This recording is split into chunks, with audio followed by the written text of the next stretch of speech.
realmente ha sido una semana de muchas malas noticias, de muchas noticias, duras. La muerte de este joven, conocido por mí, no era mi generación, creo que tenía 7, 8 años menos que yo. Fernando. Exacto, Fernando Rainieri. Una pena, acaecida en una carretera. La causa más común de muerte en República Dominicana, en el mundo entero, son los accidentes de tránsito. La gente joven muere en el tránsito. Muere el comunicador César Medina luego de una larga batalla contra el cáncer, la enfermedad del siglo XXI, el cáncer. Y hay otros que mueren. Públicamente. Un amigo nuestro de Miche, justamente por el cáncer. Sí. Livio de León. Exacto, muchas muertes. También. Decía un amigo mío que si tú tienes 50 años y tú conoces 2.000 personas en tu vida, tú todas las semanas, hasta el resto de tu vida, estarás yendo a una funeraria. Pero vamos a tratar la muerte del punto de vista filosófico, biológico y en lo que se llama teoría del saber. Y Ricardo Nieves, que fue que quiso traer el tema, aunque hablará de muerte, está muy vistoso él hoy. Así que, Ricardo, bienvenido a la receta médica. Me encanta tu... A la receta. A la receta de color visión. Eso se llama... resbalón. Resbalón freudiano. Pero la aquí receta todo el mundo médica. está Mira, resbalando. es que el inconsciente no miente. No miente. Y es el inconsciente. Estaba... No, mira, porque ¿cuántos años tiene la receta médica? La receta médica va a cumplir 15 años 15 ininterrumpido en la radio dominicana con los mismos personajes. Pero ya no te dé más pasel. Él diciendo Él se da su propia... 200 veces al año. Se queda el inconsciente. Bienvenido a la receta médica. Bienvenido, sí, por el bienvenido. Como dije algo que no usaba en Panorama Semanal, tiré el bienvenido. Fíjate cómo se encarama, y es lo que se llama el sesgo del punto ciego, que uno da el brinquito y vuela el puentecito que debió pasar. Sí. Pero como lo está haciendo de forma mecánica, el inconsciente, que no miente el inconsciente, voló. Sí, pero no deja de ser verdad que tenemos 15 años ininterrumpidos es que es real. en la Radio Nacional. Miren, en este preámbulo yo quiero llevarle mis condolencias, y nosotros todos, a la familia del señor César Medina, que fue un periodista de muchísimo tiempo, de esta familia de Color Visión. Un periodista que tuvo una carrera muy dilatada, fue un comunicador de muchos periodos, incluso de periodos críticos de nuestro país. Y lamentablemente, una persona joven todavía, con 70 y tantos de años, tuvo que afrontar a un cáncer de hígado que es demoledor. Entonces nosotros, con toda sinceridad... ¿De hígado o de páncreas? Creo que de hígado. Creo que fue hígado. Sí. Fue de hígado. Nosotros le llevamos nuestras condolencias a sus familiares y lamentamos su fallecimiento. Y esperamos que ellos tengan la valentía, ¿no?, de soportar la muerte de un ser querido. Siempre es dolorosa y traumática, siempre. Y a propósito de esto y de las reacciones que hemos visto en las redes, que no son extrañas ni estrambóticas en todo el sentido de la palabra, porque la configuración del siglo XXI es exactamente... Una de las características que tiene el siglo XXI es la desmitificación de la muerte y desacralización de la muerte. Desmitificación y desacralización. Explica eso, Ricardo. Sí, la desmitificación es que el ser humano tiene, a través de la historia, 5 grandes remedios para afrontar lo impredecible y lo doloroso. Esos 5 grandes remedios han sido el mito, la religión, el arte, la filosofía y la ciencia. Y los 5 recogen a lo más importante, el tiempo. Un par de ellos son refugios. El mito es un refugio. ¿La misma ciencia también? No, la ciencia no es un refugio. No es un refugio la ciencia, porque la ciencia es la explicación consciente de la realidad. Sí, pero te dice que te va a dar más vida, que te va a prolongar, y lo hace. No. Y lo hace, y te mejora los antibióticos, y te mejora las enzimas. No, porque la ciencia lucha contra la ciencia es un ejercicio, como dice Héctor, un ejercicio de lucha contra lo que la naturaleza quiere imponerle al ser humano. Bueno. Entonces el ser humano se apropia de los conocimientos. Es que ese es un concepto, y bueno, ya si entramos a las profundidades Yo de quería la terminar psicología y la muerte, es que el problema está que la naturaleza no nos impone la muerte. La muerte es parte de la naturaleza. No, pero El hombre es que se siente. por eso lo de... No, porque espérate, porque yo lo digo en el marco, Sí. en el marco conceptual de Tú lo sabes que que- significa No, la no, ciencia como aparato de verdad. Es que No, dice- la realidad te presenta, te impone algo, ¿verdad? Sí. Te impone, por ejemplo, la realidad. Te impuso en principio la duración del hombre no más de 40 o 45 años. Bueno, Sí, eso es así. No, entonces eso te lo impuso la realidad. En el neolítico ¿verdad? eran 20 o 25. 20 años, ¿verdad? Pero eso te lo impone la realidad. Ahora, ¿qué ha hecho la ciencia? La ciencia, apropiándose de un conocimiento que el ser humano lo somete a la razón, intenta imponerse a esa realidad y cambiarla y lo va logrando. Mira, los mecanismos apoptóticos, y estamos hablando de pura biología y realmente la pura relación con la muerte. Los mecanismos apoptóticos significa cuando la célula está programada para destruirse. Fíjate qué interesante. Destinismo, tú le puedes llamar como tú quieras en el plano filosófico, pero hay una realidad. Nuestro propio cuerpo está diseñado para morir en un momento dado. Y nuestro propio cuerpo Que eso es una tiene realidad. una información genética para activar la muerte. Sí, Yo quiero que hablemos de la parte pero biológica. uno- No, al final, al No, final. en un momento. Ya lo Pero hablamos. yo quería decir sobre esta parte. Hay gente que no lo entiende. Y como lo más fácil es pensar de forma lineal, Sí. y es lo más sencillo porque no se necesita ni siquiera consumir mucha energía, la gente muchas veces expresa todo lo que le llega a la mente. En términos normales, no patológicos ni extraordinarios, la alegría por la muerte de alguien en términos normales es patológica. Cuando usted se alegra por la muerte de alguien que no le ha causado a usted ningún daño, vamos a hablar de normalidad. No, pero si te alegras No, de pero- la muerte de alguien es porque tú percibes que te ha dañado en algún momento. Es que oye Domingo, Porque la gente no se alegra. pero la alegría así por así, sin más ni más, es patológica. Lo que pasa es que rompe un esquema. Ricardo, tú tienes el sesgo social, tú tienes el sesgo del miedo a la muerte. Si No, la no, muerte es para algo nada. normal del individuo, tú puedes decir, no, hay gente Es que no te debiera provocar. no hay gente que debería morirse. Sí, claro, pero ya ese es el deber, porque a lo que la gente le teme en realidad no es ni siquiera la muerte, es al tener que morir. Sí. ¿Entiendes? Y se le teme, Porque la muerte es una pérdida. pero lo vamos a ver en un enfoque ahora muy sencillo para que la gente pueda entender qué es lo que se desconecta. Porque todo el mundo sabe qué es la muerte, pero no todos entienden el mecanismo.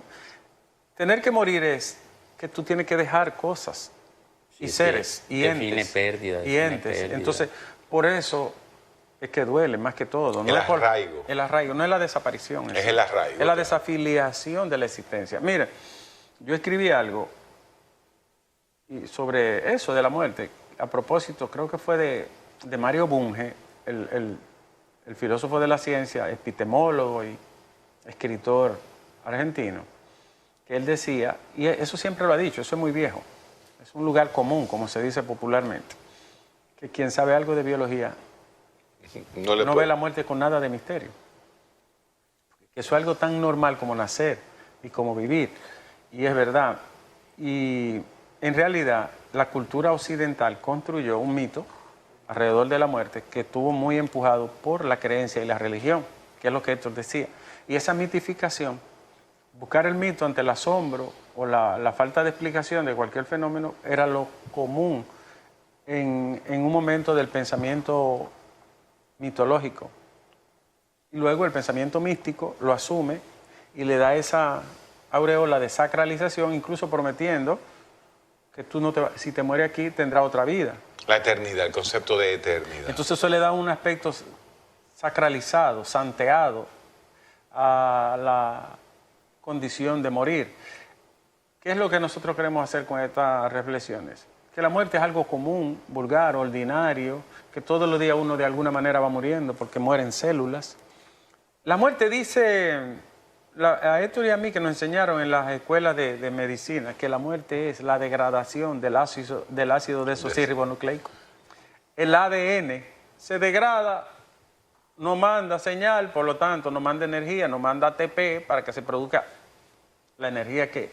Ciclo de Krebs. Exacto, que no da vida. El ciclo de Krebs y la fosforilación oxidativa se paran en un momento dado, deja de producirse energía y esa energía mata el cuerpo. Celularmente hablando. Ahora bien, cuando eso se rompe, ese ciclo, realmente lo que se está rompiendo es la armonía que mantiene la vida. Sí. Y esa armonía que mantiene la vida, le hemos tocado otra vez aquí, es la homeostasis. La homeostasis es el proceso y la síntesis de un equilibrio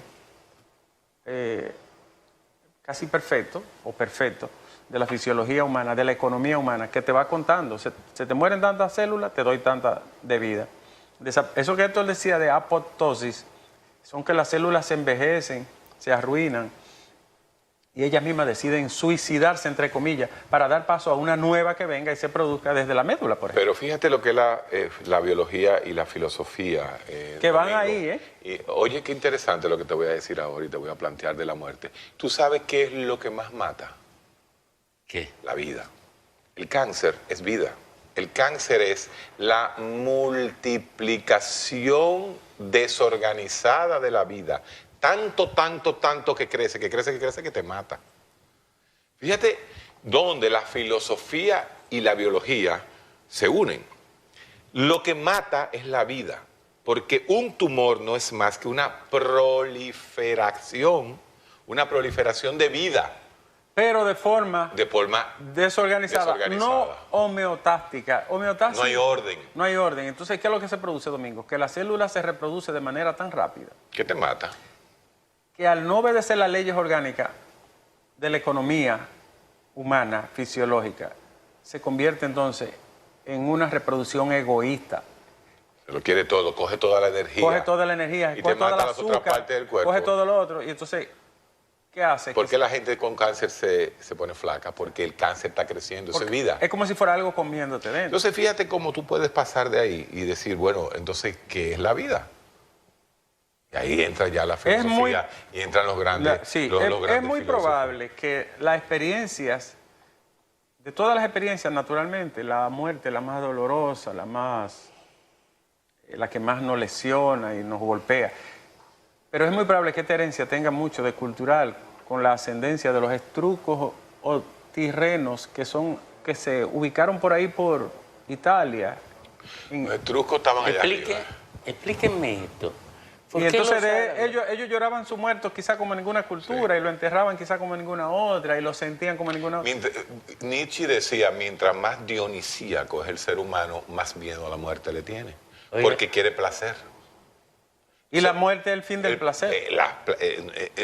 El displacer en la muerte. Recuérdate que el cerebro no siente placer. El cerebro es lo que evita la muerte. No, el cerebro evita el dolor, que es sinónimo de muerte. Y al evitar el dolor se vuelve placentero. Se vuelve un esclavo del placer. Pero una pregunta. ¿Por qué en esas culturas, por ejemplo, la cultura arábiga, ahí hay otra concepción de la muerte? no le temen a la muerte? Y hago la pregunta en dos direcciones. Porque tienen el refugio de que pueden prolongar la vida que poseen con otra vida después de la muerte, o porque tienen la convicción ética de que están muriendo por algo justo. No, las religiones monoteístas, las tres, la judía, el islam y el cristianismo, tienen la misma construcción antropológica y cultural y teológica de la muerte. La misma, ¿no? Con matices que pueden variar. Fíjate que en las tres religiones monoteístas, abrahámicas, occidentales, aunque tienen un origen oriental, son las que priman y se establecen en Oriente. Las tres tienen un ciclo. No recuerdo el término exacto, me falló la memoria, pero creo que se llama como Wayala. Es el mismo ciclo de la promesa del cielo en el Islam que el cristianismo en la otra vida. Buscando visa para un sueño. Fíjate. Lo único que las reglas para morir son distintas. Porque, por ejemplo, allí se puede morir matando, y en el cristianismo, debido al mandamiento de no matarás, si tú matas, queda en Pero pecado. en el Islam no hay mandado a matar. En el Islam no te manda a matar. No, el Islam. Lo que pasa es que el Islam tiene tres. El Corán, si tú lees el Corán, tú te das cuenta que el Corán es, del punto de vista ético, es un libro mucho más... No, es más parecido, muy parecido. No, es mucho más ético que la Biblia. Recuerden, que el primer testamento. Recuerden el origen de la pregunta. Cuando un árabe de cualquiera de estas religiones se forra de bomba, pero eso no está. Él sabe que va a matar. Pero que eso no está en el Islam. No. En el Corán no está eso. En el Corán no está. No, ok.